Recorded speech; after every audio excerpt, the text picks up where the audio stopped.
Hi everyone, Sabit Christopher here from Subtech Online. Today I thought about, let's talk about the business intelligence tools we have in data analysis. Before we go further, we need to know the functions. We're going to understand these tools and their functions, what they do better when you're using data that is available to you, and the ultimate goal they play in decision making. Yeah, we have many business intelligence tools that are out there in the market. But before we go to the business intelligence tools, there are these tools we use for data manipulation, data cleaning, and all this simple analysis we do. That is the Excel spreadsheet. So Excel spreadsheet is a widely known spreadsheet that we use for data analysis. But now we have more business intelligence tools that have come on board. So Excel and Google Sheets still they remain as the standing spreadsheets you can ever go for the simple analysis you'll ever want to make.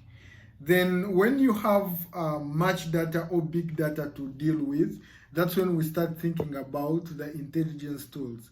Now, let's go first with, we have Tableau and Power BI. So Tableau and Power BI, these ones are widely used in visualization, and these ones allow you to easily create interactive dashboards or reports, which it picks from many data sources.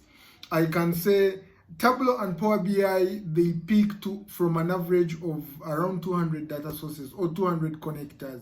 So you can connect them to the widely range of data sources, and you'll always be good to do all what you're doing with the interactive dashboards.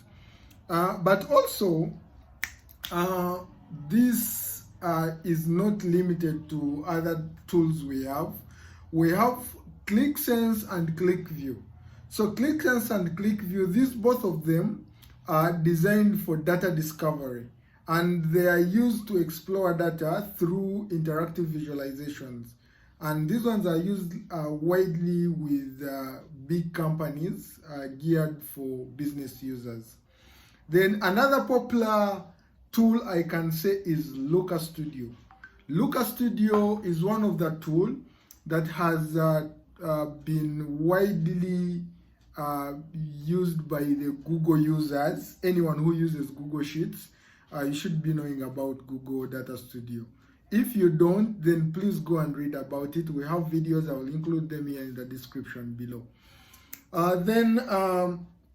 There is another one which is called the MicroStrategy. It is also good at business intelligence. I will include all those descriptions to the tools. You go there and read about them. Some of them we have videos created with us. So there is SAP Business Intelligence Tools, Objects. So SAP Business Intelligence Objects, this one is mostly used by big companies. It is an intelligence tool that includes data visualization. We have, it does reporting, it does all the analytics, and it is being used by the large organizations with complex data needs. Then there are a lot of widely spread business intelligence tools. Maybe to those who are well conversant with coding, you can go for R and Python. R and Python is also used widely for data analysis, but it involves more of the coding and integration with other applications you have running. So these are just few of the many business intelligence tools that are available out there in the market for data analysis. Please, I'm going to include all the descriptions in the video below. Go to our YouTube channel, you'll find everything readily made. Some of them we have created videos about them: Excel, Power BI, Tableau. Please do the reading. Then each tool has its own functions and capabilities. Not all tools that do the same. So you will widely read through and see which one you can always start with, and you can't use all of them at once. So it's important to evaluate which one is best or it will work best for you for the specific needs you need. The main importance of using these tools is that it allows you to gain insights and from your data quickly and easily, so you can make the business decisions well, quickly, and when the team understands what you're talking about. So everything we speak in business, we speak from the data source we have already collected or the business has been collecting. So you will do forecasts, you'll do history back checks, just all that is being done using data. So thanks for watching this video, and don't forget to subscribe to our channel. Please give us a thumbs up, and another thing, don't forget to comment.